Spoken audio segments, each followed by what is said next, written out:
पानीपत का सनोली रोड वंदे मातरम चौक से बबेल नाके तक 12 से 16 फुट तक चौड़ा किया जाएगा। ये रोड दोनों ओर से चौड़ा होगा। विधायक प्रमोद विज और नगर निगम की मेयर कोमल सैनी ने स्थानीय पार्षदों के साथ आज इस परियोजना का शिलान्यास किया। इस मौके पर विधायक प्रमोद विज ने कहा कि सनोली रोड के चौड़ीकरण के बाद इस क्षेत्र में यातायात व्यवस्था और बेहतर होगी और आवागमन में राहगीरों के समय की बचत होगी। उन्होंने कहा कि प्रदेश के मुख्यमंत्री नायब सैनी के मार्गदर्शन में पानीपत में ट्रैफिक व्यवस्था को बेहतर बनाने के लिए कई परियोजनाओं पर निरंतर कार्य चल रहा है, जिनमें से कई पूरी हो चुकी हैं। वहीं मेयर कोमल सैनी ने कहा कि पानीपत निरंतर विकास की ओर अग्रसर है।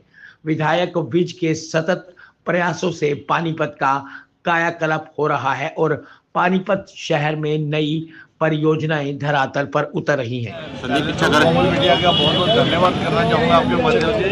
कोमल सैनी जी मेयर है, जिन्होंने बड़े सुंदर तरीके से पानीपत में जो भी जाम से हम मुक्ति चाहते हैं उसमें कई कदम हम उठा रहे हैं। और उसमें आज का ये कदम है कि बबेल से लेके और बबेल नाके से लेके और जो है वंदे मातरम चौक तक ये नवीनीकरण हम करने जा रहे हैं। आपने देखा होगा कि इन दिनों हमने यहाँ के बिजली के पोल जो काफ़ी पीछे जितनी गुंजाइश थी वो पीछे की हैं, पर अभी भी थोड़ा बहुत काम करनी है, वो साथ से चलता रहेगा। और यहाँ पे सड़क लगभग हम 14 फुट सड़क दोनों तरफ 7 फुट सड़क और बढ़ाने की कोशिश करेंगे। कहीं 2-4 इंच कम होगी, कहीं ज़्यादा होगी, जैसी स्थिति हर जगह की होगी। और इसको टाइलों से हम पूरा मजबूत कर देंगे ताकि ट्रैफिक का आने जाने में और भी सुगमता होगी। मैं इसके लिए कमिश्नर साहब का, पंकज जी का बहुत बहुत धन्यवाद करता हूँ। सभी पार्षदों का बहुत बहुत धन्यवाद है। अब देखिए लाइफ लाइन है हमारी ये सनोली रोड। कितने ही गांव इधर लगते हैं, यूपी से जो ट्रैफिक आता है, हमारे शहर में अपना ट्रैफिक के अनेक गांव इधर पीछे लगते हैं और उनको शहर में काम भी पड़ते हैं लोगों को, तो आने जाने में सब सुविधा होगी, ट्रैफिक की व्यवस्था बेटर हो पाएगी। मैं माननीय मुख्यमंत्री वो मना नहीं करते। पहले बिजली के पोल पीछे होने से करोड़ों रुपए उसमें जो लागत आई वो बिजली बोर्ड को हमने दिया, पेमेंट करवाई, उसको सड़क के निर्माण में निगम के माध्यम से हो रहा है। और आज मैं आपको जानकारी देता हूँ, बहुत बढ़िया आज की न्यूज़ है हमारे लिए। रिंग रोड की बात तो बाद में करेंगे। आज बड़ी खबर जो पानीपत शहर के लिए है, मैं फिर कोमल जी का धन्यवाद करता हूँ, जिनको मैंने अपना विजन दिया हमारे बीच में दिन रात उसका प्रयास करके और सभी प्रयासों अनिल मदान जी सबका यहाँ पहुँचने पर दिल की गहराई से धन्यवाद करता है।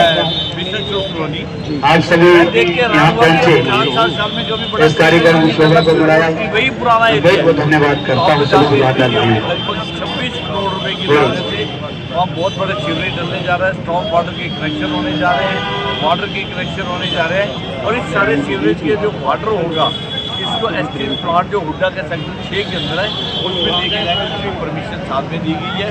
हमारे मुख्यमंत्री नरेंद्र सिंह जी का बहुत बहुत धन्यवाद है। हमारे जो मंत्रीगण हैं उनका विपुल गोयल जी का बहुत बहुत धन्यवाद है कि पानीपत को उन्होंने नई सौगात दी है, जिससे वो एरिया भी सालों से वंचित था। और आपको एग्जाम की और जोर देता हूँ कि जो गीता कॉलोनी और इधर के एरिए में पानी की समस्या रहती थी खड़ी होने की, जाट रोड तक जाता था पानी एसटीपी प्लांट पे, तो अब वो पानी जो है हुड्डा के सेक्टर 6 में जो प्लांट है लगभग 1 किलोमीटर के अंदर जाना है, तो उसमें मुझे लगता है कि बहुत अच्छी एक सुविधा 26 करोड़ में पूरे वार्ड में है या विशेष रूप में गीता कॉलोनी में? ये विशेष रूप कॉलोनी की जो प्रॉब्लम है वाटर की, सीवरेज की, स्ट्रॉन्ग वाटर के साथ में गीता कॉलोनी की, इन सब का समाधान 26 करोड़ रुपये में और एसटीपी प्लांट तक इसको ले जाने के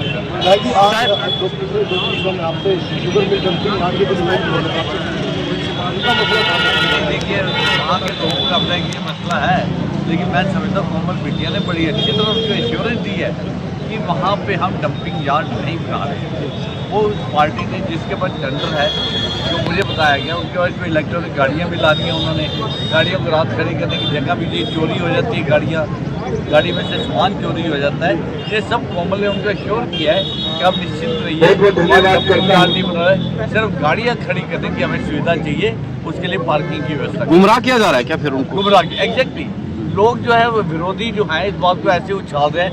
आप बताइए, आपके घर में गाड़ी है, मान लो किसी घर में या स्कूटर है, वो घर के अंदर खड़ा करता है, सड़क पे खड़ा कर देगा?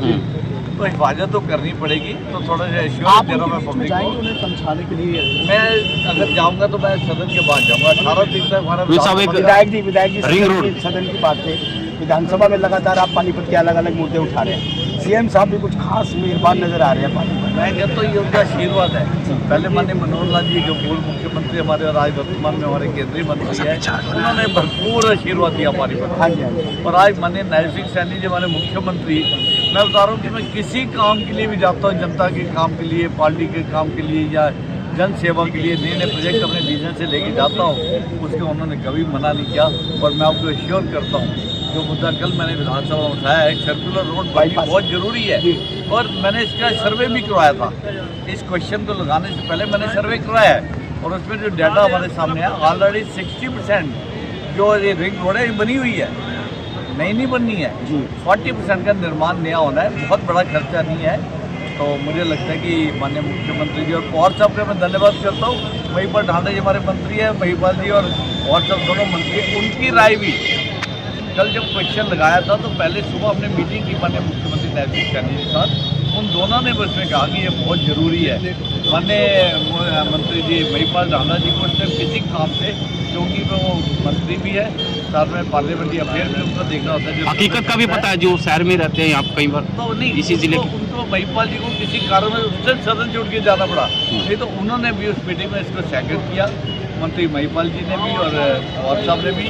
और निश्चित तौर पे मैं आपको यकीन दिलाता हूँ बहुत जल्दी हम इसका निर्माण भी विधायक जी ये ऑडिटोरियम और स्टेडियम कब शुरू करेंगे? देखिए इसकी जानकारी लगता है मुझे 1 साल तो लगेगा, अभी 1-1.5 साल तो लगेगा। तो बड़ा प्रोजेक्ट है और फायर स्टेशन का निर्माण भी चल रहा है। अब जो हमने स्कूल बनाया मैं आपको बताना चाहूँगा, स्कूलों में अभी भी 2-3 कमियाँ हैं।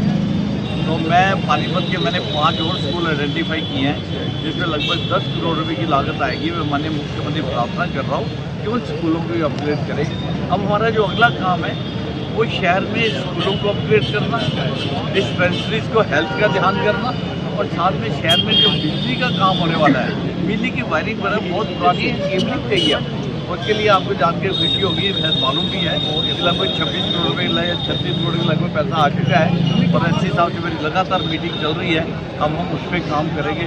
धीरे धीरे प्रयास ये है कि कोई काम बचना नहीं चाहिए, जितना हम चाहते हैं वो करके दिखाएं। हमने विधायक जी से एक बात पूछी थी जो डंपिंग पॉइंट की थी, ताकि वहाँ के लोग आश्वस्त हों। देखिए विधायक जी ने भी आश्वस्त किया कि वहाँ हम डंपिंग पॉइंट नहीं बना रहे उस क्षेत्र में, क्योंकि बरसत रोड पे हम पूरे शहर का कूड़ा लेके जाते हैं और हमारा सबका एक ये साझा विचार है कि अगर शहर में अलग अलग जगह पर पॉइंट होंगे तो जो हमारे व्हीकल हैं जो डोर टू डोर कलेक्शन की हैं वो ज़्यादा चक्कर लगा पाएंगे। उसके लिए जो कंपनी है उसने शहर से दूर, किसी गांव से दूर कोई 2 एकड़ जगह लिए जहां पे वो अपना डंपिंग पॉइंट बनाएंगे।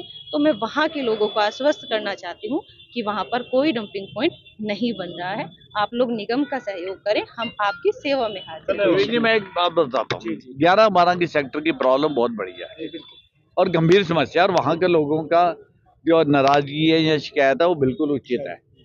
हम इस पर लगातार मैं और मेरे साहब प्रयास कर रहे हैं।